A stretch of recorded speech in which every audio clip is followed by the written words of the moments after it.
Okay, ang gusto ko pong tingnan po natin dito as we study, ito pong first fruit giving is not only the attitude, okay, on how we are supposed to give, but how are we supposed to give?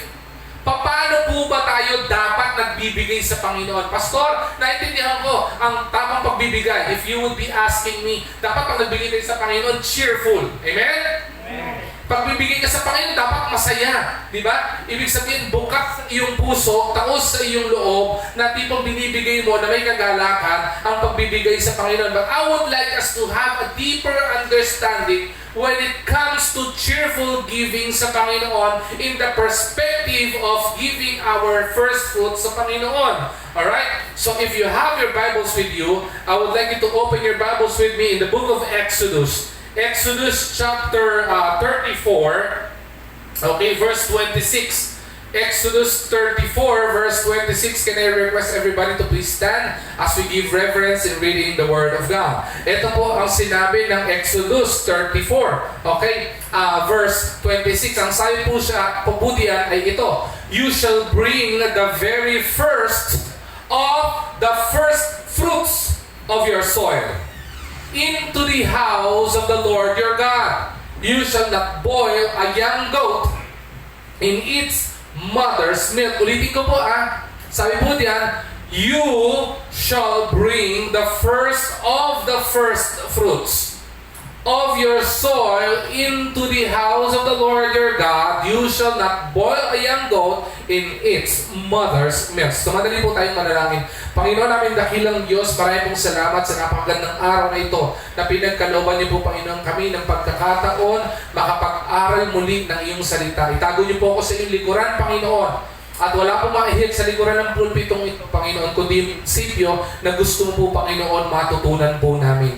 At dakilang Diyos, dalangin po namin, pagliwanagin mo ang aming puso't isipan upang maunawaan po namin ang prinsipyo na gusto pong ituro sa amin ngayon pong umagang ito. Again, Lord God, itinatalaga po namin sa iyo ang pag-aral ng iyong salita sa pangalan ni Jesus. Amen. Amen. Maaari na po tayo magsiyo po. Alright? Ang topic po or title po ng ating pong pag-aaralan ngayon pong umagang ito ay in-title lang po natin na First Fruit Must Be Offered.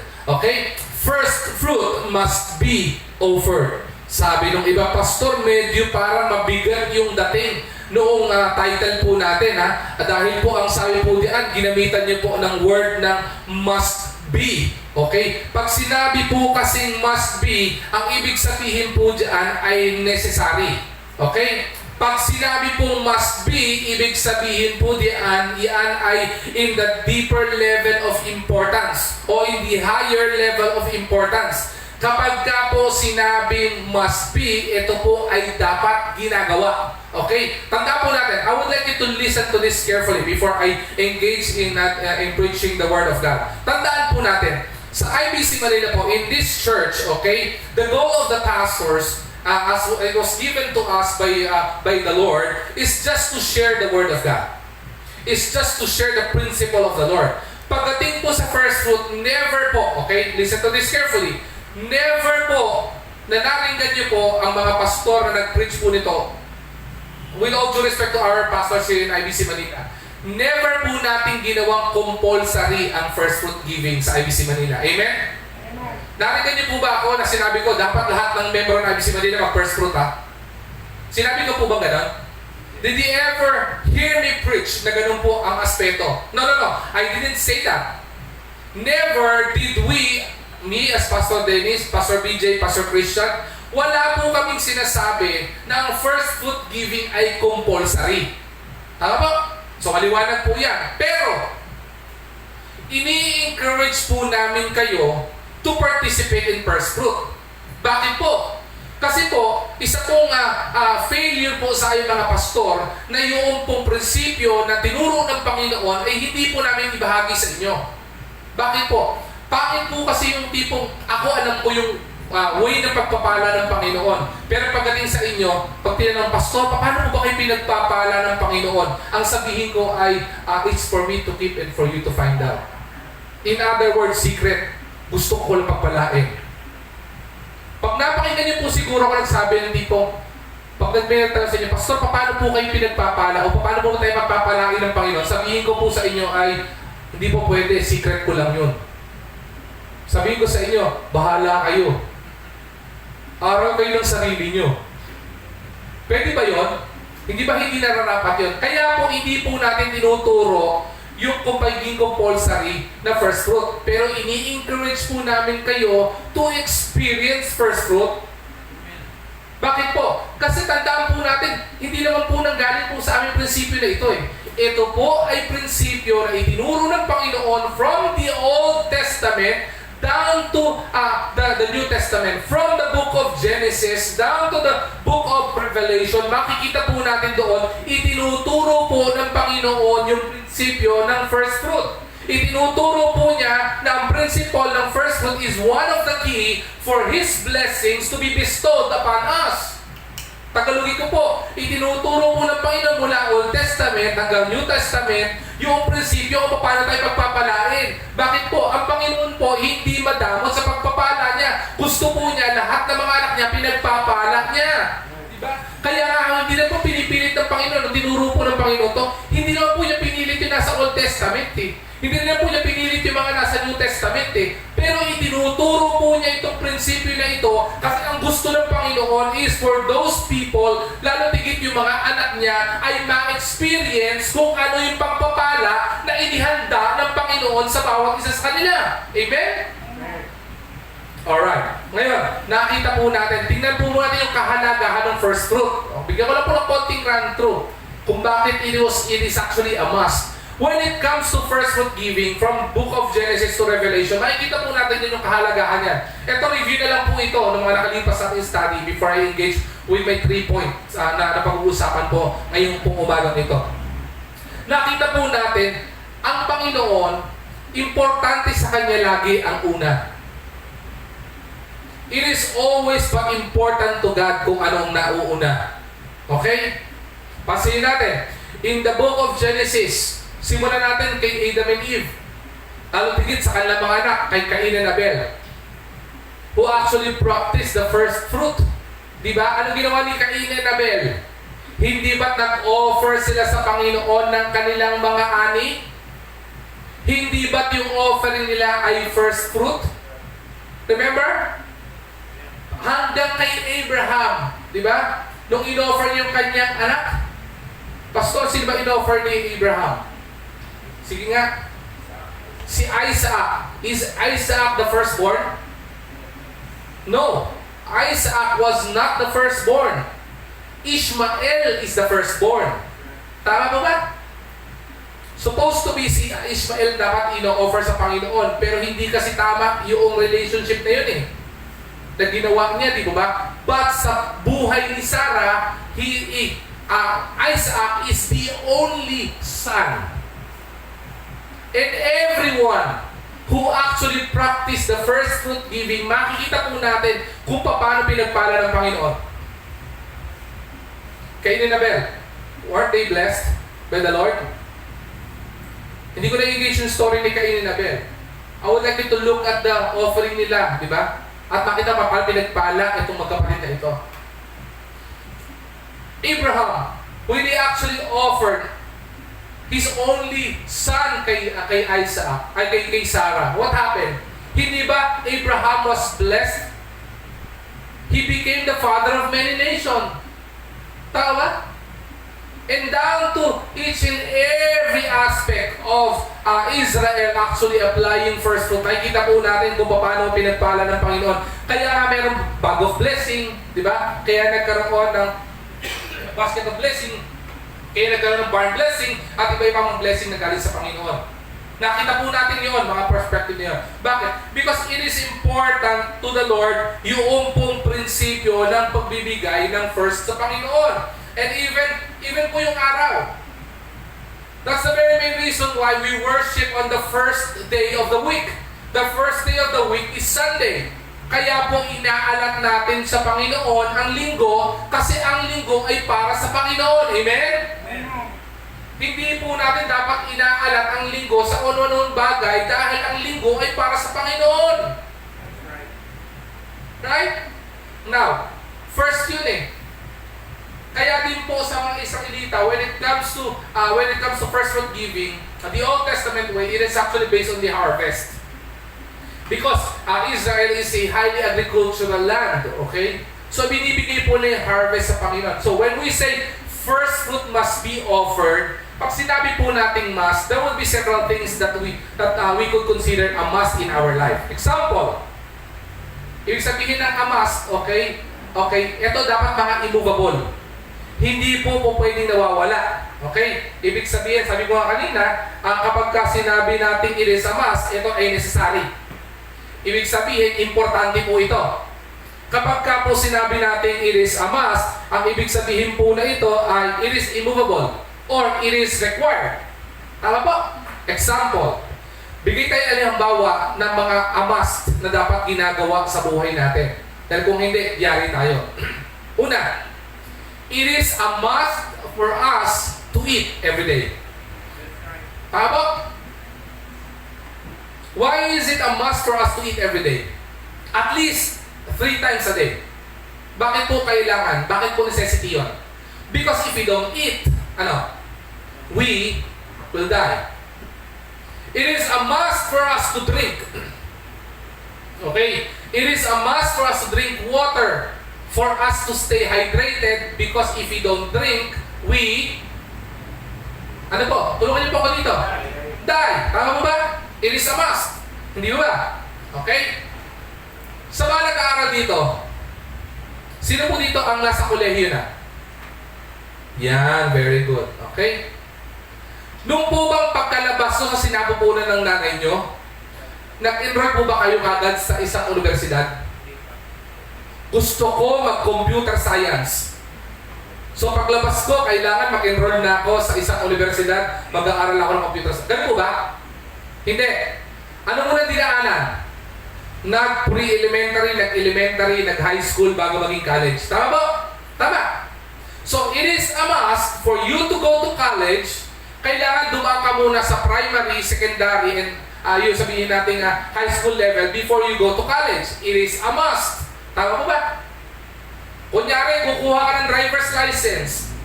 Kung kukuha ka ng driver's license na non-professional, it is a must for you to get a student license and to study driving muna. Hindi po pwede yung pagpunta mo sa LTO, di ba? Magpupunta ka doon, wala ka pang 18 years old, sasabihin mo, gusto ko pong kumuha ng professional license. Because at the end of the day, hindi kayo bibigyan ng professional license kapag hindi ka dumaan sa student's license. Tama? It is a must. Right? Ngayon, may famous na kataga ngayon na it is a must. It is a must for us to wear a mask. Tama po?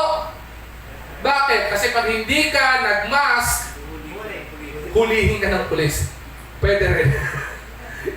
Ibig sabihin, there's a great probability and a great possibility for you to be infected with the virus na pangalan ay COVID na umiikot-ikot sa buong hangin na meron tayo.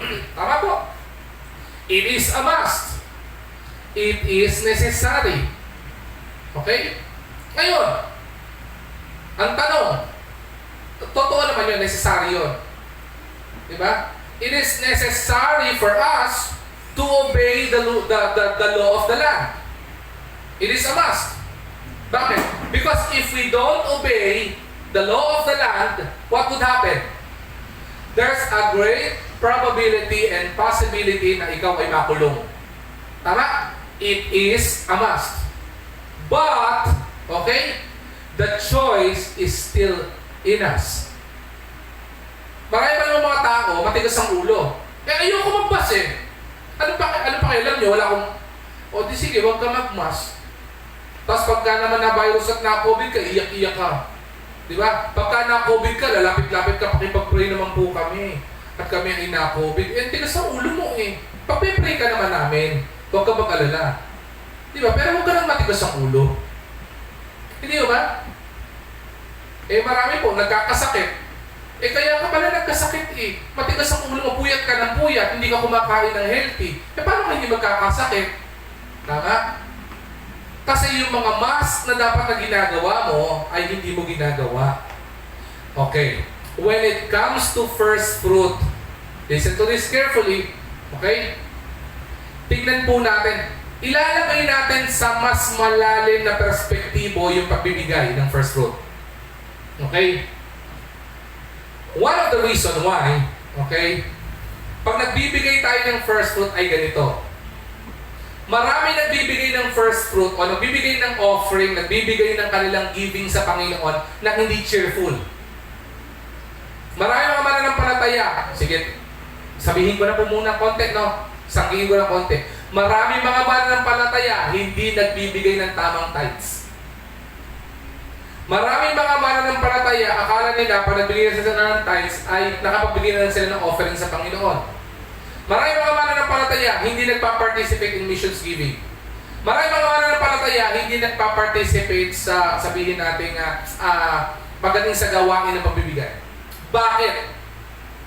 Because we think like yung ibinibigay natin sa Panginoon ay atin. Gets mo ba? Kaya po maraming mga tao nagbibigay sa Panginoon nang hindi masaya. Kasi ang pakiwari po natin, yung ibinibigay natin sa Panginoon ay galing sa atin. Di ba? If I'll be giving something to the Lord from my pocket, kaya minsan maraming mga tao takot magbigay sa Panginoon kasi ang pakiwari niya, sa Kanya galing yan. Ang pakiwari ng iba, akin yan eh. Pinagtrabahuhan ko kung ano ang laman yan eh. Tao ka. Okay? Pero gusto ko pong pagliwanagin ang isip po ng bawat isa sa atin for us not to hesitate. Yun napakinggan na po natin yung preaching. Yung iba't ibang level ng blessing ng Panginoon, from bad blessing to burnt blessing, may encourage ka na eh. Pero sa kabila po noon, marami pa rin po hindi pa rin nag-participate at marami pa rin po takot mag-participate. Tama po ba? Ang dami na po natin napakinggan ng testimony eh. Iba nga po sa atin, inggit na inggit tayo sa mga testimony nitong mga to eh. Pero hanggang ngayon, hindi pa rin tayo na-encourage to participate. Why? Because we think whatever we'll be giving to the Lord, it is from, ano po? From us. Okay. Balik po natin doon sa verse. Pastor Christian, pakibalik sa Exodus 34:26. Ano sabi dito? You shall bring the first of the first fruits of your soil into the house of the Lord your God. Okay? Putulin ko po muna doon. Pansinin niyo po ang ginamit pong salita po dyan ay, eto po ba? You shall give the very fruit of your first fruit into the house of the Lord. Yun po ba sinabi? Hindi po yun sinabi, di ba? Ang sabi po dyan, you shall bring the first of the first fruit. May pagkakaiba po yung giving at bringing. Pastor, ano pong pagkakaiba nung giving at saka bringing? Okay. Gawin ko po ganito. Gawin ko illustration. Si Brother Erwin, as I know of, okay, one of the generous member of IBC Manila, in which every member of IBC Manila, talaga naman napaka-generous, no? Si Brother Erwin, ito po, mula ng pagkakayala ko po dito, hindi madamot itong tao na to. Amen? May mga iba sa inyo will testify to this, na itong tao to, hindi po ito madamot. Magugulat nga po ako sa tao ito, minsan, nasabi niya sa akin, Pastor, gusto niyo po ba hiramin yung pang-car wash ng kotse? Meron po kasi kong power washer. Hiramin niyo po. Hindi ko po hinihiram sa kanya. Sobrang generous niya, ipinapahiram niya sa akin. Ay ko, sige bro, minsan, hiramin ko, hanggang hindi ko pa rin naman hinihiram. Okay? Mas gusto kasi pag nagkakaroos ako, tinatabo kong gano'n eh. Mas enjoy pa rin ako dun sa gano'n eh. Pero gano'n ka-generous yung tao na to. Gamitin ko illustration si Brother Erwin. Brother Erwin, sana hindi ako mapahiya, no? Okay? Brother Erwin, just in case mamaya, ang laki kasi ng sasakyan ko. Ako lang mag-isa ngayon. Okay lang ba hiramin ko yung sasakyan ko? Ay, hiramin ko yung sasakyan mo. Gamitin ko. Okay, Brother, papasubo ata ako dito. Okay. So, hiramin ko. Brother Erwin, pero anong dala may susi? Pero, Brother Erwin. Okay lang.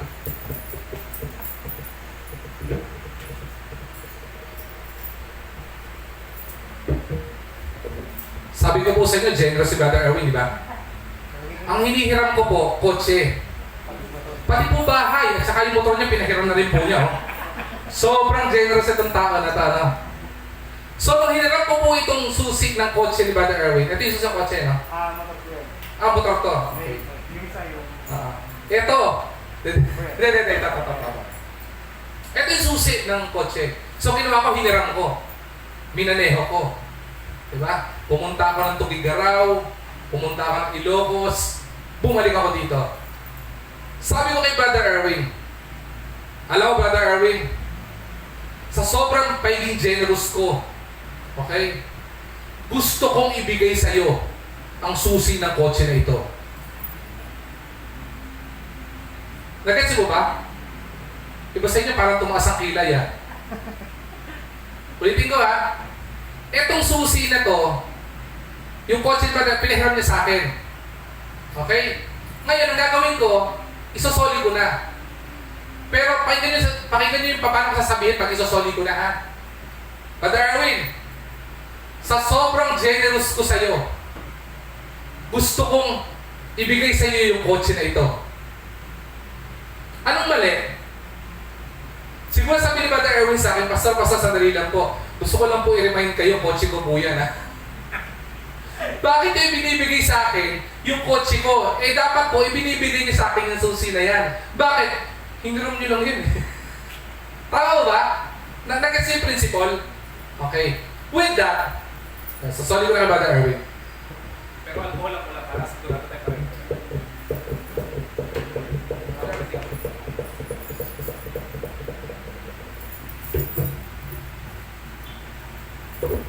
The truth of the matter is this.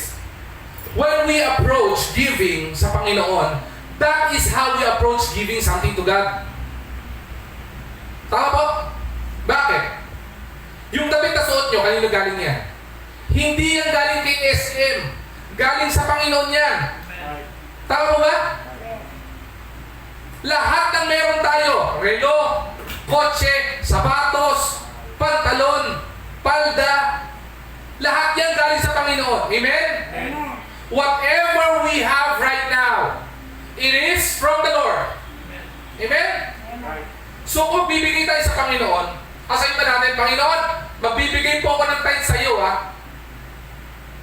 Kaya hindi nagiging cheerful giver yung nagbibigay ng tithes, offering, or first fruits sa Panginoon because we are on the perspective that it comes from us. Ako po, hindi po ako magdadalawang isip na isoli yung susi ng kotse kay Brother Erwin because I knew from the very beginning that it is not mine. It is actually owned by Brother Erwin. Ganun din po, if we will be giving something to the Lord, we don't look at it like it is actually from us. We are giving back to the Lord what is the Lord given to each and every one of us. Doon ka magiging cheerful. Kaya ang sinabi dito, ginamit na word dito, ay hindi give. Kasi kung ginamit dito ay salitang give, ang dating niyan, ibinibigay mo sa Panginoon yung first fruit mo galing sa'yo. Hindi. Sabi ng Panginoon, bring your first fruit. Dalhin mo yung first fruit mo. Bakit? Yung first fruit na ibinigay sa iyo ng Panginoon, yung pagpapala na pinagkaloob sa iyo ng Panginoon, dalhin mo sa Panginoon. Dalhin mo sa luklukan ng Panginoon. Dalhin mo sa bahay o tahanan ng Panginoon. Kaya po papansinin niyo po, in any time na sasabihin ka tungkol sa giving, even tithes, buksan niyo Malakay chapter 3 verse 10. When we give our tithes sa Panginoon, ang sabi doon, hindi give your tithes to the Lord. Ang sabi doon, bring the 10 part portion nung para sa Panginoon. Bakit? Kasi hindi yun sa iyo. Sa Panginoon po iyon. Okay? So, ibig sabihin, kapag ka po pala nagbibigay tayo ng first fruit sa Panginoon, na ang pakiwari po natin ay galing sa atin, hindi po katanggap-tanggap sa Panginoon yun. Bakit? Hindi naman po sa iyo yun eh. That is the Lord's. Yun po ang tinuturong prinsipyo nila. So, one of the attitude, okay, as we approach giving, okay, as we approach not only giving, but bringing of our first fruit sa Panginoon, for us not to be hesitant in giving, okay, let us put it in the aspect or the perspective na kung ano man yung dadalhin natin sa Panginoon, hindi akin yun, sa Panginoon yun. If the Lord asks me of my car, anak, gusto ko yung kotse mo, hindi ako dapat nangingimik na ibigay yung kotse ko sa Panginoon. Bakit? Hindi akin yan eh. It's the Lord's. When the Lord says, anak, bigyan mo sa akin lahat ng wallet mo, hindi ako mangingimik ibigay sa lahat ng laman ng wallet ko. Bakit? Because it's the Lord's. If the Lord asks me to get, the Lord asks me to, of my watch, hindi ako mag-hesitate ibigay sa Panginoon yung relo ko. Bakit? It is not mine, it's the Lord's. Even to the deeper aspect of time, na sabi ng Panginoon sa akin, anak, ibigay mo sa akin ang oras mo, hindi ako dapat nag-hesitate na ibigay sa Panginoon yung oras ko. Bakit? Yung oras ko ay hindi akin, sa Panginoon yun. And with that, as we approach giving in that perspective, then we will become cheerful givers. Because cheerful givers are not hesitant givers. We are bountiful bringers ang tawag sa atin. Hindi ka mangingimi, hindi ka magdadalawang isip na magbigay sa Panginoon what is of the Lord's, because ano man ang ibibigay mo ay sa Panginoon yan.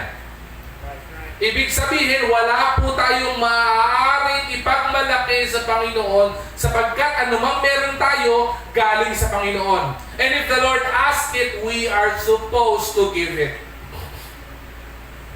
At kung papasin lahat po na nag-apply ng first fruit sa buhay po nila, personal, to all the testimony speakers, even to all who are actually participating in first fruit, if you give your first sa Panginoon, the Lord always takes care of the rest.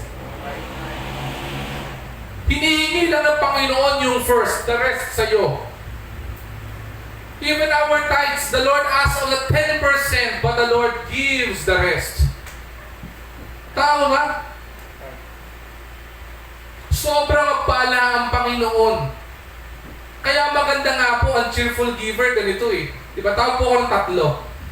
Brother Erwin, tayo ka dito ka. Okay? Si Pastor BJ, dito ka sa gitna. Okay. Pastor Christian, para kompleto. Dito ka sa gitna, Pastor BJ. Yan, para sa dito. Para hindi ako matakpan sa camera. Ayan. Pastor Christian, dito ka. Sabihin ko sa tatlong to, mga kapatid, kayo ang tatlong matitikas na manggagawa ng IBC Manila. Gusto ko magbakasyon. Gusto kong pumunta ng ako nga magbabakasyon eh. Diba? Susunod na kayo, okay?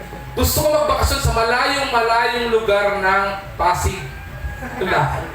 Ang layo eh. And then, gusto ko magbakasyon elsewhere. Sabi ko with that, iiwanan ko yung pamilya ko sa inyo. Si Ate Joyce, si Doy, tsaka si Daday.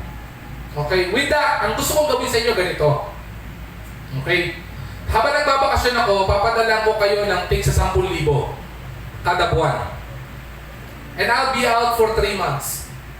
Bibigyan kita ng 10,000, bibigyan kita ng 10,000, bibigyan kita ng 10,000. Ang request ko lang, i-monitor niyo yung mga pamilya ko. At ibigay sa kanila yung at least 10% do 10,000. Anong 10% do 10,000? Ha? 1,000. Okay. So, on the first month, pinadala ko. Consistent, padala naman. No? Binigyan ko tigda 10,000. Tinanong ko si Ate Joyce na, pinadalang ka ba ng 1,000? Ni Brother Erwin? Oo. Pinadala ko ni Erwin ng 1,000. Okay, good. Si Pastor BJ, pinadala ka ba? Oo. Si Pastor BJ, grabe pinadala niya. 2,000 ang pinapadala niya sa akin. Ba, grabe, no? Eh si Pastor Christian, Pinadala ka ba? Alam mo, dapat tayo mag-usap kay Pastor Christian. Bakit? Ang pinadala niya sa akin noong unang buwan, 750. Noong second month, 500. Noong ika-third month, 250 na lang. Ang tanong, binibigyan ko ba sila ng consistent bigas ng 10,000 kada buwan? Yes. Ano gagawin ko eventually? Ay ka, pambihira.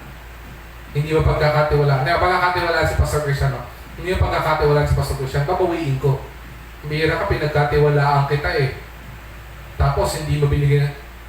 10% ng pinibigay ko sa'yo eh. Hindi pa binigay. Samantalang 9,000 sa'yo na dun. Pinag-interesan mo pa yung ano. Diba? Yung 250, 250, 250. Diba? Si Brother Erwin, ang bihira. Very consistent, no? Kung ano sinabi sa kanya, hindi bibigay niya. That's good. Pero ang nakakatuwa kay Pastor BJ, sabi niya, total, wala pa naman akong asawa. Wala naman akong pamilya. Wala naman akong... Doon pa rin bumagsak talaga. Wala pa rin naman akong pamilya. Wala pa rin naman akong girlfriend. Oh. Tsaka marami naman akong ipon. Malaki naman yung 9,000. Ginawa ko ng 2,000. Sa tingin nyo, bilang ako na nagkatiwala sa kanila, kanino ako mas matutuwa? Matutuwa ba ako kay Brother Erwin? Yes, of course. Bakit? Kung yung pinag-utos ko, ginawa niya eh. Diba? Kaya napagpala sa 9,000 monthly. Si Pastor BJ, matutuwa ba ako? Of course. Bakit? Abo pambihira. 1,000 na pinibigay ko, 2,000 binibigay. Generous giver eh. Diba? Okay na i-sacrifice niya yung 1,000 doon sa 9,000 para lang maibigay. Ibig sabihin, ganun niya kamahal yung nagtuto sa kanya at yung pinapaalagaan sa kanya. Kasi Pastor Christian, matutuwa ba ako dito? Sa susunod na babakasyon ako, hindi ko nasasama to. Bakit? Kawawa pamilya ko dito. Tama? Pero, di ba? Nakita niyo yung principle? Thank you guys. Nakita niyo yung way. Kaya marami sa pagkakataon when people or when pastors, when we teach, okay, cheerful giving, it is a matter of stewardship as well. Bakit? Pansinin po natin, marami sa ating mga manampalataya ganang magbigay sa Panginoon. Some of us were blessed by the Lord 10,000 pesos monthly. But when we give our tithes, minsan binabawasan pa natin. Kulang pang bayad ng kuryente eh. Bawasan mo natin. When we give our first fruits sa Panginoon, alam nyo kung magkano kinikita nyo on a monthly basis. Or every 15 days. Alam niyo naman yun. Pero iba sa atin, hindi natin binibigay ng tama yun. Would you think the Lord will be pleased? No, the Lord's not pleased. Nakita niyo naman doon sa illustration na ginawa ko, di ba? To the point na kanino ako mas pleased. I'm very well pleased pagdating kay Brother Erwin. Very obedient eh. But I will be very, very pleased kay Pastor BJ. Because he took the extra mile to take care of my people, of my loved ones. Pag tayo kaya tingnan tayo ng Panginoon as we bring our first fruits sa Panginoon, who are we among those three? Who are we among those three? Ayun po, maliwanag na po sa atin kung ano ibig sabihin. Ano? Again, it is a must for us not to give our first fruit. It is a must for us to bring our first fruit sa Panginoon. Because whatever first fruit we're about to bring sa Panginoon, it is not ours, it's the Lord's. Amen? Amen. Excited na kayo? This coming Sunday? Excited na po ba kayo? Amen? Amen. Mga nasa online, excited na po ba tayo? Yes. Okay, amen. Ako po, excited na rin po ako eh. At natutuwa din ako sa excitement ni Kuya Jello. Kasi testimony niya talaga naman, last year pa, prepared na yung PowerPoint. Yung totoo, next year, ginagawa niya rin PowerPoint ni Jessa. Ganun ka-excited yan. So alam niyo na. Okay? Alam na this. Okay? Tatlong bagay po pag-uusapan natin. Okay? Notice, kaya nga pag-usapan po natin, notice, kaya ang ginamit na salita dito ay bring and not give. It is because, okay, it is impossible for us to give that is actually not ours. Okay? What we are about to give sa Panginoon in our first fruit is not ours, it's the Lord's. Diba? Kaya tayo magiging cheerful giver. Kaya magiging tayong cheerful na tagapagdala ng first fruit sa Panginoon. Why? Because it is the Lord's. Okay? Okay, now, tatlong bagay po ang gusto natin pag-usapan dito. Tatlong punto lamang po ang gusto kong i-share sa inyo na maikling at sana po, this would actually encourage us more on how to become cheerful givers sa Panginoon. First fruit must be brought to God. Okay?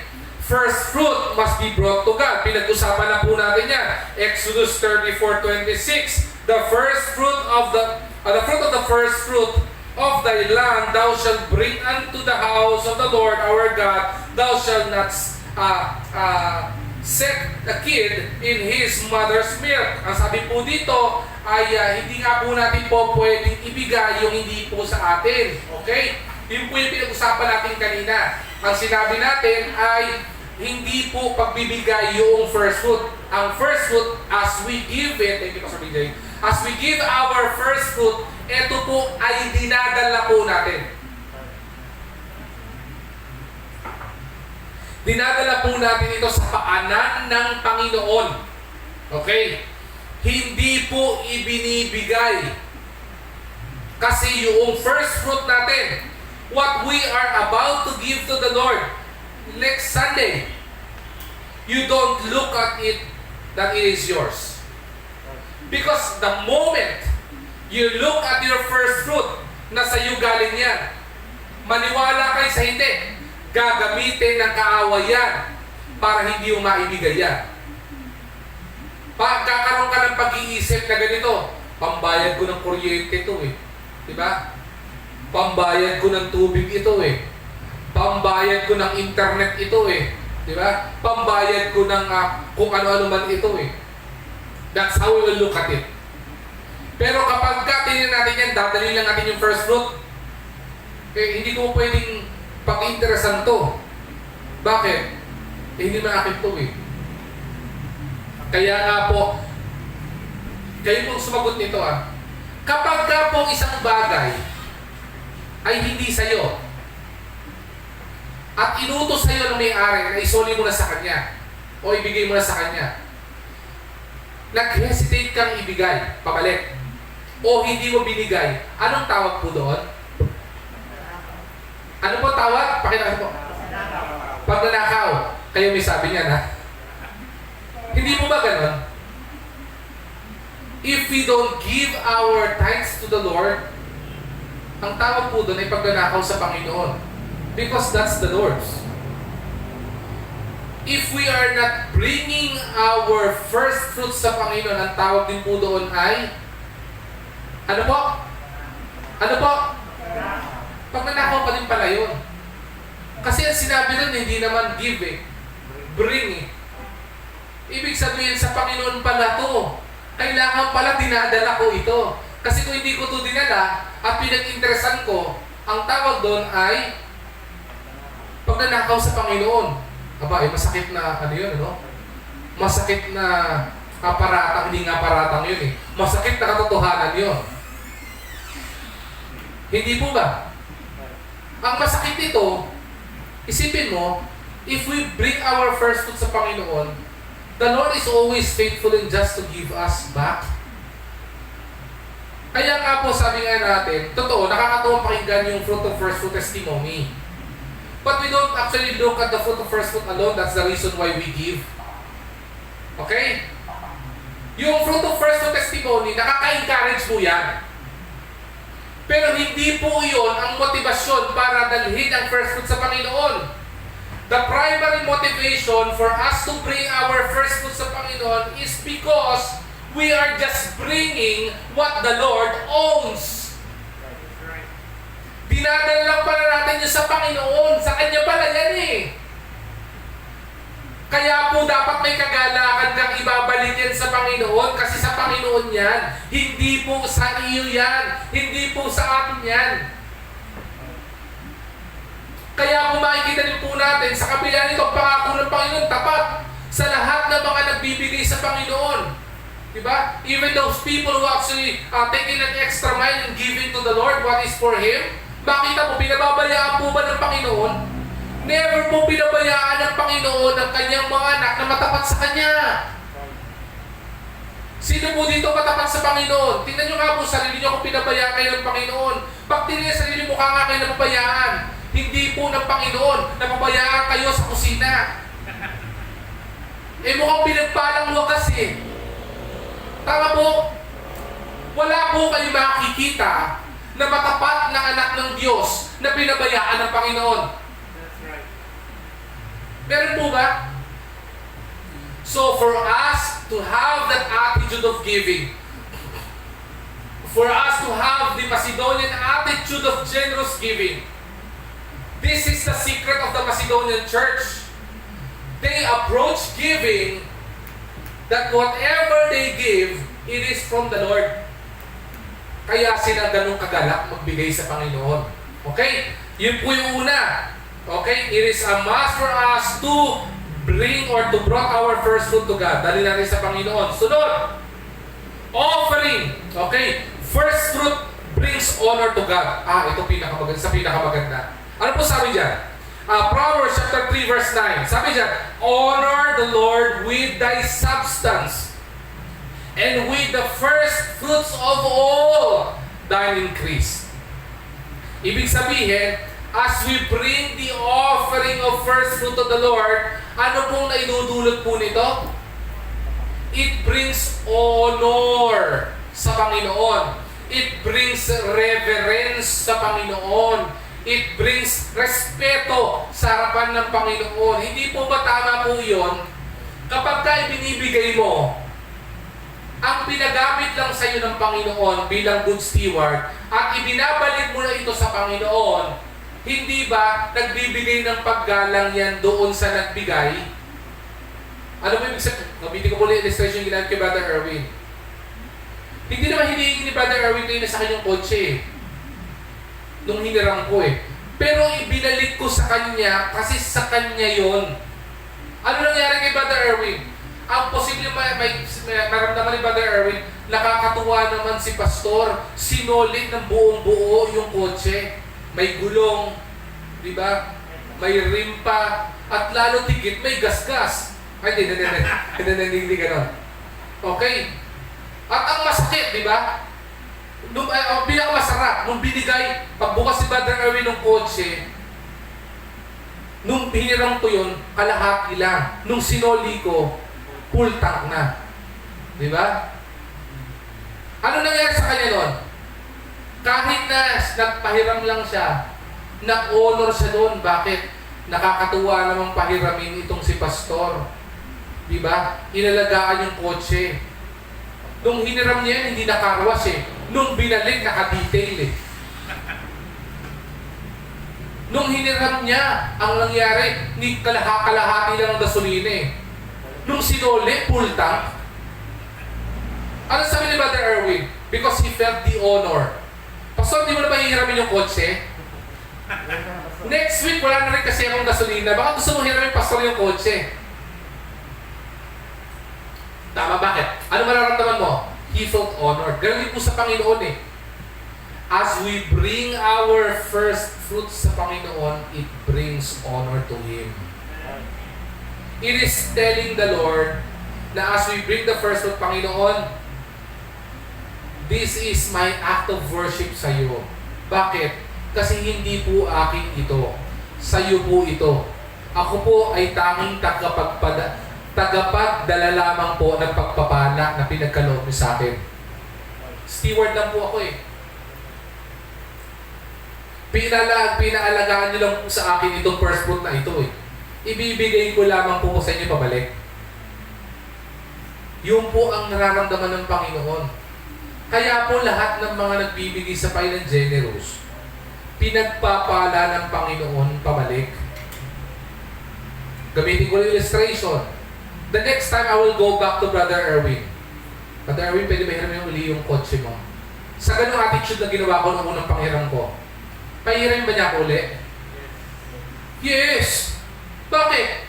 Sipin mo, nung hiniram ko, hindi nakakarwash. Kalahating gasolina. Di ba? Nung sinoli ko on time. Sa tamang oras. Sinoli ko, nakapultang. Pag soli ko, naka-detail. Ano gagawin niya? Pastor, hindi niyo po ba hiramin ulit? Sa tingin niyo, ganun din po ba ang Panginoon? Aba, siyempre. Kaya nga po ba iba't ibang level ng blessing ng Panginoon eh. Kasi pag nakita ng Panginoon, matapat pala itong anak ko pag di ba, pag pinagpapala ko, pinagkakatiwalaan ko ng ganito, binabalik sa akin, masigit pa eh. Di ba? Anong nangyayari? O di mo papalain ka ng Panginoon na masigit pa? Kaya di mo ba sabi ng Bible, in the principle of the talents, parable of the talents, di ba? Yung pinagkalaman ng Panginoon ng iba't ibang talento, anong ginawa ng mga nabinigyan ng Panginoon? Yung isa, ibinaon. Yung isa, ginamit, dumoble. Yung isa, ginamit, dumoble. Nung binilig sa Panginoon, doble-doble. Yung isa na nagbaon, ganun pa rin. Pero nakabaon. Kanina please sa Panginoon, kanina honor ng Panginoon. Doon sa ginamit, at naging good steward, at pagbalik sa Panginoon, doble at higit. Anong ginawa? Sabi ng Panginoon, you've been blessed with small things and I will bless you with greater things. Hindi ba yung sabi ng Panginoon? Kaya marami po mga mananampalataya, listen to this carefully. Ang pagkapala po natin na experience hanggang dito na lang. Because our faithfulness to the Lord hanggang dito na lang eh. Our stewardship ng mga pinagkakatawa sa atin ng Panginoon hanggang dito na lang eh. Extend it, extend it. Extend your faith to the Lord. And the Lord is always faithful and just. You don't give because there will be fruit of first fruit. You will give because you are just bringing the fruit to the Lord.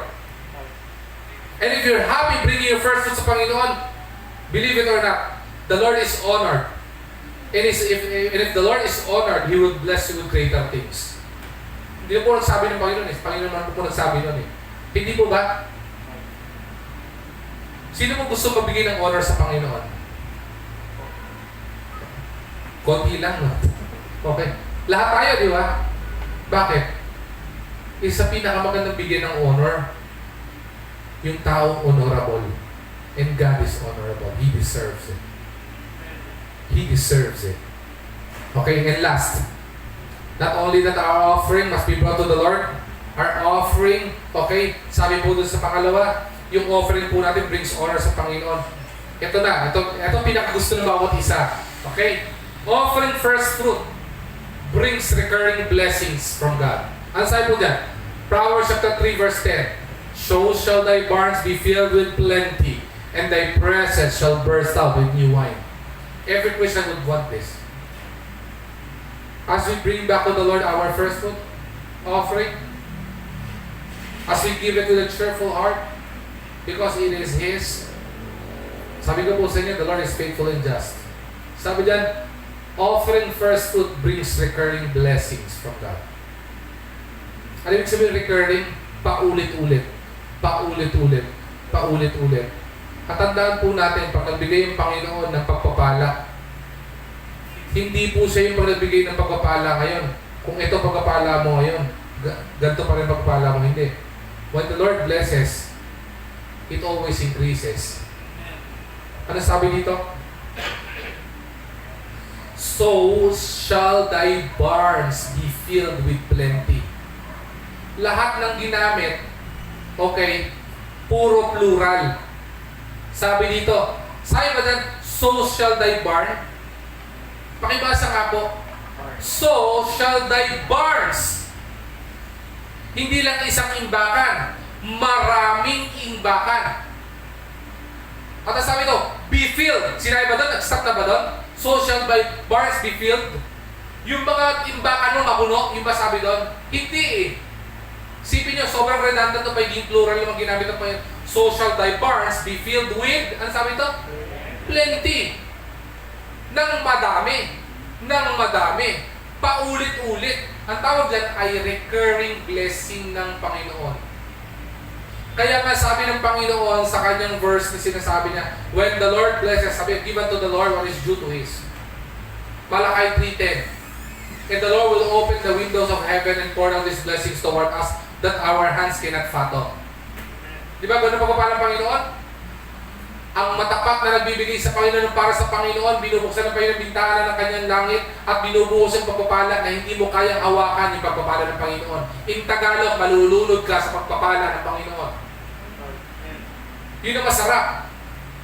Ang masakit sa panahon ngayon, yung nalulunod ka sa sipon. Di ba? Dahil may COVID ka.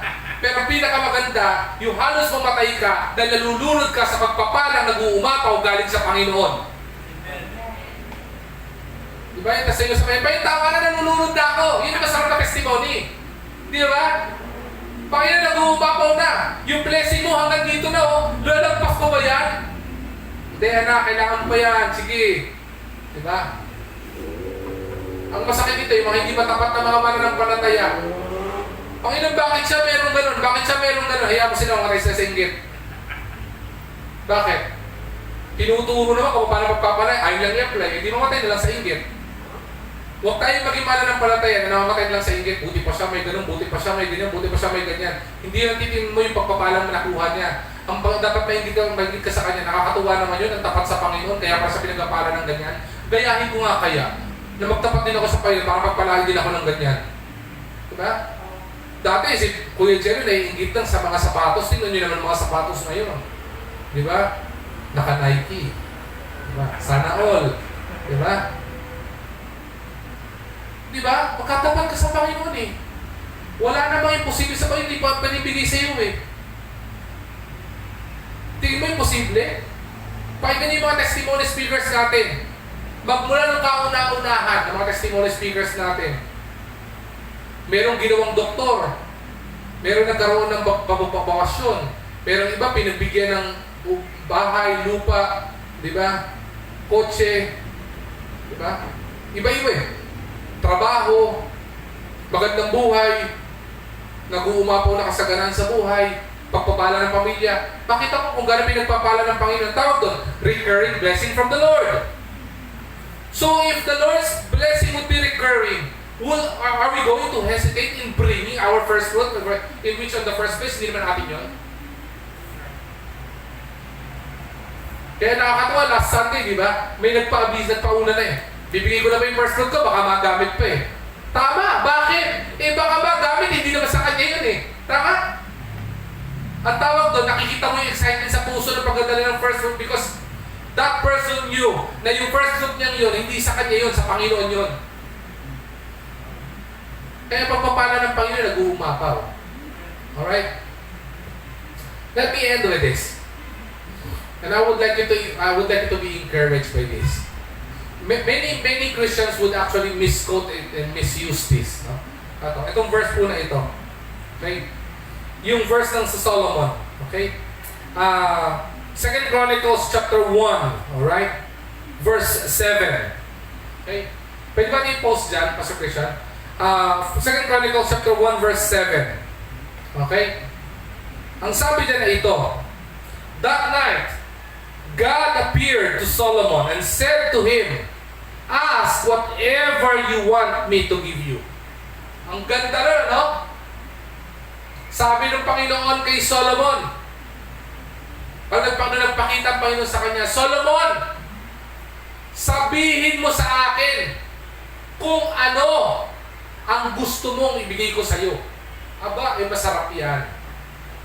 Meron mo kasi niyang katanggap ng blank check. Ano po yung pastor? Pagka po nakatanggap kayo ng blank check na pirmado na, ang ibig sabihin po nun, ikaw bahal na magsulat kung anong amount po doon at i-withdraw mo sa bangko. Yun ang ibig sabihin ng blank check. Ito ay parang blank check na binigay ng Panginoon kay Solomon. Sabi ng Panginoon, Solomon, nagpakita ang Panginoon di ba? And the Lord appeared to Solomon that night at sabi niya, ano ang gusto mong ibigay ko sa iyo?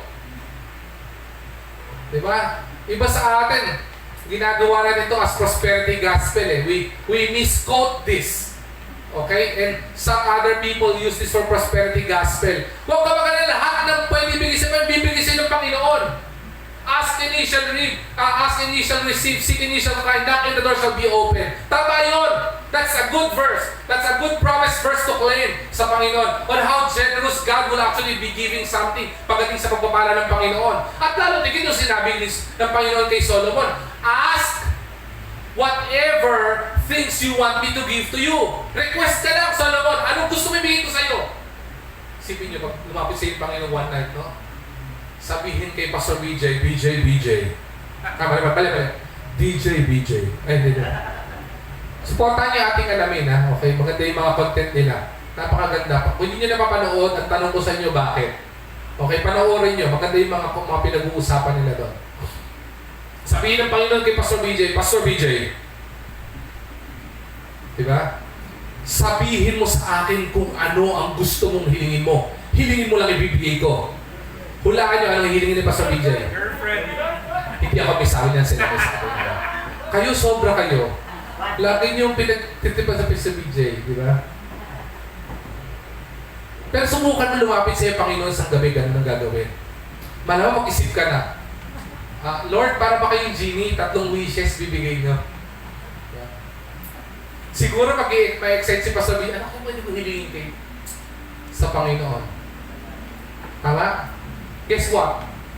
Sa story na ito, ang hiniling ni Solomon ay ano? Wisdom. Panginoon, wisdom po ang ibigay niyo po sa akin. Ang tanong, binigay ng Panginoon? Binigay mo ba ng Panginoon? Kapatid, parang hindi tayo nag-aaral dito ng Bible. Ibinigay mo ba ng Panginoon? Yes. May binigay. Binigay, sabi ng Panginoon sabihin mo kung anong gusto mo, ipagkakaloob ko. Nag-request ng wisdom ang si Solomon. Anong ginawa? Pinagkaloob ng Panginoon. Amen? Amen. Tapos na ba yung story doon? Hindi po. Alam niyo po ba what I've learned? Is this. It's not only just the blessing. That's what I've told you a while ago before I started the message. What we need to be interested about is the process on how we are going to be blessed. Bakit? Balikan po natin ang 2 Chronicles chapter 1 verse 1 to 7. Makikita po natin kung bakit sinabi ng Panginoon kay Solomon, okay? Ask whatever you want from me and I will give it. Bakit sinabi ng Panginoon yon? Okay? In which, ang gusto natin kasi, etong verse na verse 7 lang. Yung sabihin tayo, tatagpuin tayo ng Panginoon, ask whatever you ask and I'll give it. Yun ang gusto natin. No, don't look at it. Okay? Go back a bit. Tingnan po natin ano ang sinabi anong naging tagpo dito. Okay? In verse 6, balikan natin. Tingnan po natin kung anong ginawa ni Solomon. 2 Chronicles chapter 1 verse 6. Pakibalik dyan, kapatid. Tingnan mo. Basahin natin. And Solomon, okay, went up thither to the brazen altar before the Lord. Saan nagpunta? Nagpunta si Solomon sa altar ng Panginoon. At anong ginawa? Ito ang ginawa. Which was at the tabernacle of the congregation in the church, at the temple courts. At ang sabi ito, listen to this and offered 1,000 burnt offerings upon it. Ang sinabi mo ba dyan, and offered an offering to the Lord? Anong sinabi dyan? And 1,000 burnt offerings. 1,000 burnt offerings. Ulitin ko 1,000 burnt offerings unto the Lord. At ilagay mo sa verse 7, kapatid. Ano sabi dyan? And, Pastor Christian, pakilagay. Ano sabi dyan? Ang tagal para ako nag-rap Okay. Verse 7. Okay. In that night did God appear unto Solomon and said unto him, ask what I shall give thee. Bakit? Nung lumapit si Solomon sa temple courts at the altar of the brazen altar of the Lord, and gave the Lord and bring unto the Lord 1,000 burnt offering, the Lord was actually honored by the offering of Solomon. And because the Lord was actually honored with the offering of Solomon, the Lord is faithful and just to bless Solomon back. Sabi ng Panginoon kay Solomon, Ano man ang sabihin mo, ipagkaloob ko sa iyo. Marami mga mananampalataya, gusto natin, Panginoon, sabihin niyo naman sa akin kung anong gusto ko, ipagkaloob niyo po. Minsan kayo, hindi pa sinasabi ng Panginoon, tayo pa nagsasabi sa Panginoon, Lord, pwede ba ito? Lord, pwede po ba ito? Lord, pwede po ba ito? No! You look at the perspective on how actually Solomon was blessed by the Lord with the abundant knowledge and wisdom from the Lord. Because he actually honored the Lord through bringing offerings. At hindi offerings lang, ang sabi nito, generous offering sa Panginoon. Because when Solomon offered to the Lord, hindi siya nagbigay ng piso-piso lang. Hindi siya nagbigay ng penny-penny lang. Ang binigay niya, yung the best para sa Panginoon. It was thousands of offerings sa Panginoon. Sabi ng Panginoon, anak, sobra akong na-feel ng respeto from you. I felt that. And you know what? Looking at that, the reason why Solomon gave it to the Lord, because Solomon knew that whatever pieces of that 1,000 burnt offering binigay sa Panginoon, he knew that it is not from him, it is from the Lord as well. Anong ginawa ng Panginoon? It was an overwhelming blessing. It's recurring blessing from the Lord. So when we give to the Lord, this coming Sunday, if we come to the Lord, as we do our first fruit offering of praise and worship to the Lord, you approach it that you are bringing it and you're not giving it to the Lord. We approach it, Lord, I'm so glad, blessed, and honored to bring this first fruit offering unto you, Lord God. Kasi, kung hindi mo binigay sa akin ito, wala din po akong may bibigay sa iyo eh.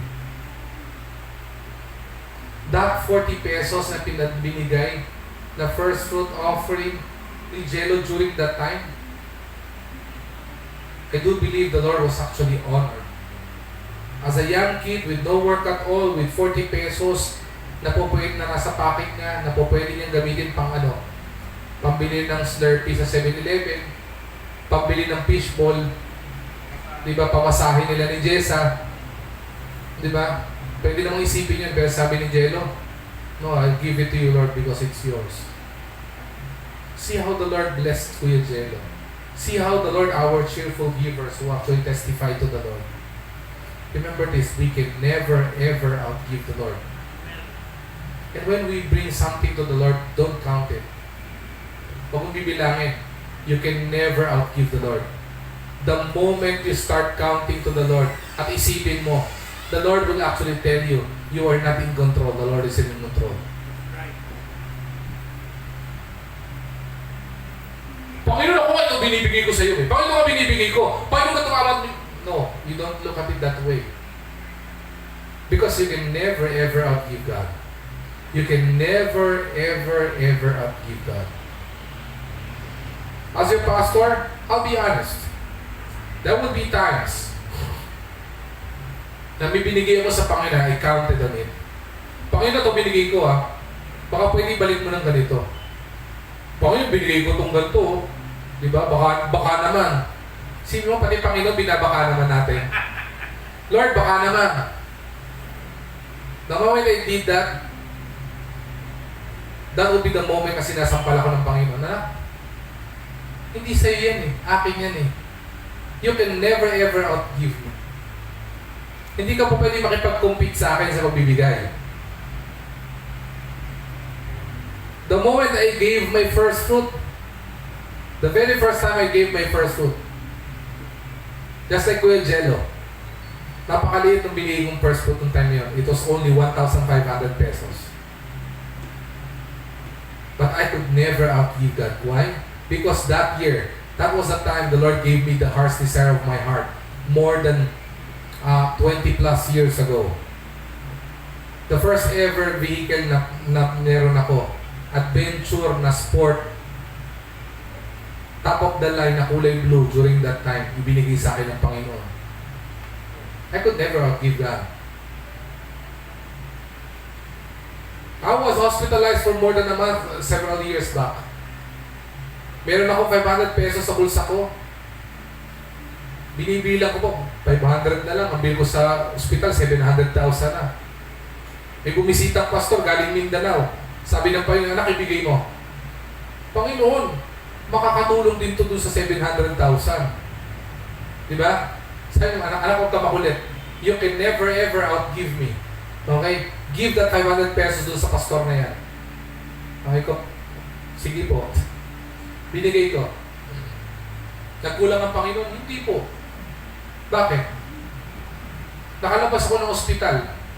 Pati yung panggamot ko ng antibiotic na more than 30,000 plus pa mahigit, binigay ng Panginoon. I can never outgive God. We can never outgive God.